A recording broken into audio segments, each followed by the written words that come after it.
Mga kapatid sa rin ng Islam, ang araw na ito ay unang Jumu'ah, unang Friday sa buwan ng Ramadan.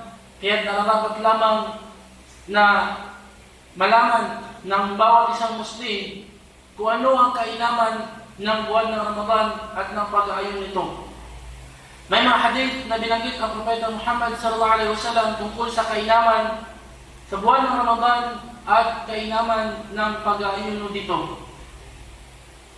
Una, sinabi ni Propeta Muhammad sallallahu alaihi wasallam, "Bunya al-Islamu ala khams: syahadat an la ilaha illallah wa anna Muhammadan Rasulullah wa iqamis salah wa ita'iz zakah wa shaum Ramadan wa hajjil baitil haram liman istata'a ilayhi sabila." Muttafaqun alayh.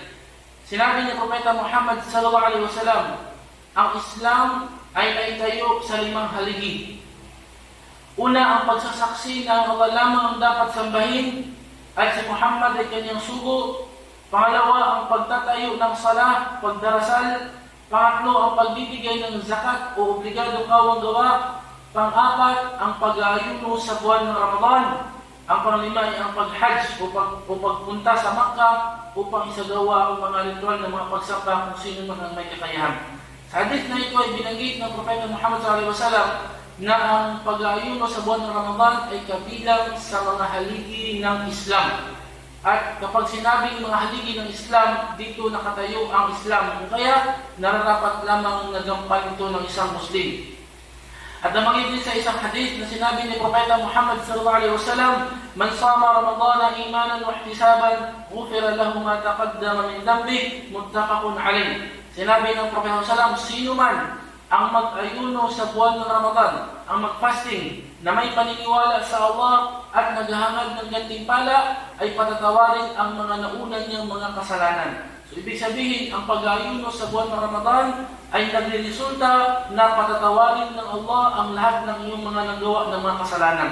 At binanggit din sa ibang hadith na sinabi ni Propeta Muhammad SAW, "Man qama Ramadana imanan wa ihtisaban, ghufira lahu ma taqaddama min dhanbi." Sino man ang magdarasal, at ang tinutukoy dito ay ang salat o tarawih sa gabi sa buwan ng Ramadan na may paniniwala sa Allah at naghahangad ng gantimpala, ay patatawarin ang kanyang mga nauna ng mga kasalanan. Iniulat ni Bukhari at Muslim. At binanggit din ng Propeta Muhammad sallallahu alaihi wasallam sa isang hadith na nabanggit na naiulat ni Bukhari at Muslim, "As-siyamu junnah." Ang pag-aayuno ay proteksyon. Binanggit ng mga ulama na ibig sabihin ito, ang pag-aayuno ay proteksyon sa 2 bagay. Mula sa 2 bagay. Una, proteksyon sa paggawa ng kasalanan. Pagkat ang isang tao na nagpa-fasting, umiiwas siya sa paggawa ng kasalanan sa takot na baka masira ang kanyang pag-fasting. So, ibig sabihin, sinasanay ang isang tao na makaiwas sa mga kasalanan sa pamamagitan ng pag-aayuno sa buwan ng Ramadan. At pangalawa, ito ay proteksyon sa parusa sa kabilang buhay. Sapagkat ang tao nag-aayuno pagdating sa araw ng paghukom, ang pag-aayuno ay mamamagitan sa kanya na hindi siya itatapon sa impyerno. At binanggit din ng Propeta Muhammad sallallahu alaihi wasallam na sinabi ng Allah, at ito ay hadith qudsi. Qala Allah Ta'ala, "Kullu 'amal ibni Adam lahu illa as-siyam, fa innahu li wa ana ajzi bihi." Sinabi ng Allah, lahat ng mga gawain ng anak ni Adan ay nakatakda na ang gantimpala. Ibig sabihin, bawat gawain, bawat mabuting gawa na ginawa ng tao ay mayroon ng nakatakda na specific na gantimpala, illa siyam, maliban sa pag-aayuno. Fa innahu li, sapagkat ito ay para sa akin, wa ana ajzi bihi, at ako mismo ang magbibigay ng specific na gantimpala para dito. Ibig sabihin, mga kapatid, inako ng Allah subhanahu wa ta'ala ng pag-aayuno ay para sa Kanya. At ang tinutukoy dito ng pag-aayuno ay para sa Kanya ay ang gawain o ang pag-aayuno ng isang Muslim ay talagang hindi mangyayari na ito ay pakitang tao, sapagkat siya ay nauuhaw at nagugutom at hindi pwede pasukan ito ng pakitang tao dahil pwede siyang uminom at kumain kung wala ng tao sa paligid niya. Nang dahil sa siya ay umiwas sa pagkain at umiwas sa pag-inom, habang siya ay nag-aayuno, habang ang mga tao ay nakatingin sa kanya o hindi nakatingin sa kanya, ibig sabihin, ang kanyang pag-aayuno ay para sa Allah, kaya nangako ang Allah sa kanya na ako nang bahala magbigay ng gantimpala para sa iyo. At pinanggit ng mga ulama sa sinabi ng Allah na Allah na ang bahalang magbigay ng gantimpala, ibig sabihin, napakalaki ng gantimpala ng pag-aayuno. Kaya ang isang Muslim na nagpa-fasting, kung ikaw ay nakaramdaman ng uhaw at ng gutom, tiisin mo dahil ang kapalit naman ito ay isang napakadakila at napakalaking gantimpala. At binanggit ng Propeta Muhammad sallallahu alaihi wasallam, "Lis-saimi farhatun 'inda fitrihi wa farhatun 'inda liqa'i rabbih." Ang nag-aayuno ay mayroong dalawang kaligayahan. Una, kaligayahan kapag siya ay mag-break na ng kanyang fasting, kapag siya ay kakain na. Pangalawa, kaligayahan na siya ay haharap sa kanyang Panginoon sa araw ng paghukom na kanyang makikita ang gantimpala ng kanyang pag-aayuno. Ibig sabihin ng kaligayahan dito mga kapatid na mararamdaman ng isang tao magpapasting kapag siya ay kakain na. Kaligayahan na nagampanan niya ang obligasyon. Hindi kaligayahan sa pananapit sa pagkain, kundi kaligayahan na sa wakas nalampasan niya o nagampanan niya ang isang buong maghapon na pag-aayuno. Yun ang ibig sabihin doon na kaligayahan. Hindi yung kaligayahan na kakain na siya or nananabit siya sa pagkain. Kaligayahan din sa araw na haharap siya sa Allah, ito ay sa araw ng paghukom na makikita niya ang gantimpala sa kanyang pagsusumikap na makaiwas sa pagkain at inumin para sa Allah subhanahu wa ta'ala. Binanggit din sa isang hadith na sinabi ni Propeta Muhammad sallallahu alaihi wasallam, "La khalufu fami as-sa'im atyabu 'inda Allah min rihil misk." Muttafaqun alayh. Ang hininga ng isang nag-aayuno, ito ay mas mabango pa para sa Allah sa isang pinakamainam, pinakamabango na pabango.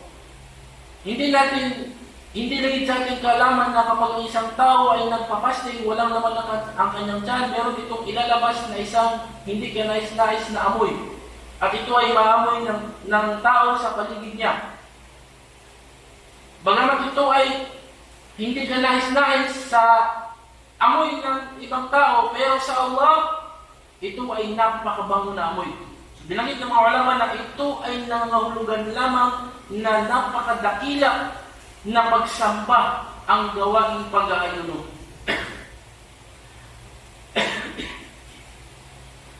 Binanggit din sa hadith na sinabi ni Propeta Muhammad sallallahu alaihi wasallam, "Idza jaa Ramadan, futihat abwabul jannah wa ghulqat abwabun nar wa suffidat asy-syayatin." Kapag dumating ang buwan ng Ramadan, ay bubuksan ang mga pintuan sa paraiso at isasarado ang mga pintuan sa impyerno. Ang mga pintuan sa paraiso ay 8 at ang mga pintuan sa impyerno ay 7. Bubuksan ang mga pintuan sa paraiso at isasarado ang mga pintuan sa impyerno at igagapos ang mga satanas, ang mga shayatin na mula sa mga jinn o mga engkanto. Sa hadith din na binanggit ni Propeta Muhammad sallallahu alaihi wasallam, "Inna fil jannati baban yuqalu lahu Rayyan, yadkhulu minhu sha'imun." Sinabi niya, katotohanan sa paraiso ay may isang pintuan na ang pangalan ay Ar-Rayyan, na papasok dito ang mga nag-aayuno. Ibig sabihin, kung ikaw ay nagpa-fasting at tiniis mo ako at gutom at tiniis mo ang pananabik sa pagkain, ikaw ay kandidato na papasok sa pintuan na ito sa paraiso, Babul Rayyan. At isang hadith na sinabi ng Propeta Muhammad sallallahu alaihi wasallam, "Thalathatun la turaddu da'watuhum, al-imam al-'adilu was-sa'im hatta yuftira wa da'watul mazlum." Tatlong tao ang hindi tinatanggihan ng Allah ang kanilang dua, ang kanilang panalangin, ang kanilang hiling. Una, ang makatarungan na pinuno. Pangalawa, ang isang nag-aayuno hanggang sa siya ay mag-break na kanyang fasting. Pangatlo, ang panalangin ng isang naapi. So, ibig sabihin na kapatid, itong tatlo na ito ay binanggit ng Propeta Muhammad sallallahu alaihi wasallam na hindi tinatanggihan ng Allah ang kanilang dua. Ang dua, ang panalangin, ang kanilang hiling sa Allah. So una, ang pinuno na makatarungan. Pangalawa, ang isang nag-aayuno hanggang sa siya ay mag-break ng fasting. Ibig sabihin mga kapatid, ang dua ng isang nagpa-fasting ay hindi lang ito matatanggap sa panahon ng iftar, kundi sa buong maghapon na siya ay fasting, tinatanggap ang kanyang dua. Simula sa umaga hanggang sa hapon, buong araw ay tatanggapin ng kanyang dua. Hindi lang specific doon sa iftar. Subalit, may mga hadith din na nabanggit na mayroong isang specific din sa iftar. Pero itong hadith na ito ay nagbibigay sa atin ng kaalaman na buong hapon, buong maghapon, buong araw, habang fasting pa siya, ay tinatanggap na Allah ang kanyang dua. At nabanggit din sa hadith na sinabi ng Nabi sallallahu alaihi wasallam, tasahharu fa inna fi sahuri barakah. Kumain kayo ng sahur o yung pagkain bago mag-fasting sa madaling araw, dahil katotohanan ang pagkain ng sahur ay mayroong biyaya. Ibig sabihin, ito ay mabuti sa kalusugan ng tao at mabuti sa kanyang gantimpala. At nabanggit din sa hadith na sinabi ng Nabi sallallahu alaihi wasallam, la yazalu nasu bi khairin ma ajjal al-fitr. Sabi niya, mananatili ang mga tao sa paggawa ng kabutihan kapag minadali nila ang pag-break ng fasting. Kaya sunnah na kapag pumasok ng oras ng Maghrib, ay agad-agad ka mag-break ng iyong fasting upang maging kabilang ka sa sinabi ng Propeta Muhammad na mananatili ang kanilang kabutihan. At binanggit din ang Nabi sallallahu alaihi wasallam sa hadith, ma min 'abdin yasumu yawman fi sabilillah illa ba'ada Allah bidhalika al-yawm wajhahu 'ala an-nar 70 kharifa. Sabi niya, sino mang alipin, sino mang tao na Muslim na mag-aayuno sa landas ng Allah, so ibig sabihin siya ay nasa landas ng Allah habang nag-aayuno, mali. Sino mang alipin o sino mang tao Muslim na nag-aayuno sa landas ng Allah ng isang araw lang, ay ilalayo siya ng Allah at ilalayo ng Allah ang kanyang mukha sa impyerno sa layo ng 70 taon, 70 years na layo sa paglalakbay. Ibig sabihin, napakalayo ng distansya mo sa impyerno. Lalakbay ito ng 70 years. Kung isang araw lamang na pag-aayuno na ikaw ay nasa landas ng Allah. At bilang panghuli, isang hadith na sinabi ng Nabi sallallahu alaihi wasallam, man lam yada' qawla zur wa la 'amala bihi falaysa lillahi haja fi an yad'a ta'amahu wa sharaba.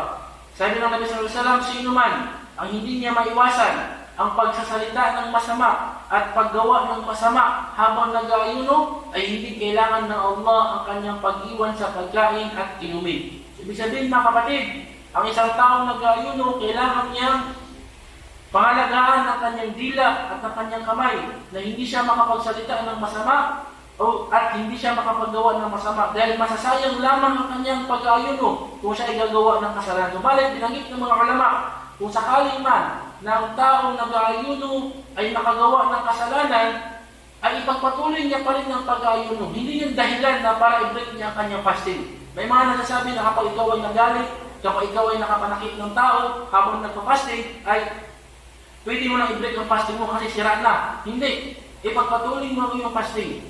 Kasi dagdag yun kasalanan. Dagdag yun sa iyong kasalanan kapag break mo yung fasting. Although, mababawasan ng iyong gantimpala ang iyong reward kung ikaw ay nakagawa ng kasalanan habang nag-aayuno, pero hindi yun totally na masisira ang buong pagpapasting. Aqulu qawli hadha wa astaghfirullah li wa lakum wa li sa'iril muslimin min kulli dhanbin fastaghfiruhu innahu huwal ghafurur rahim.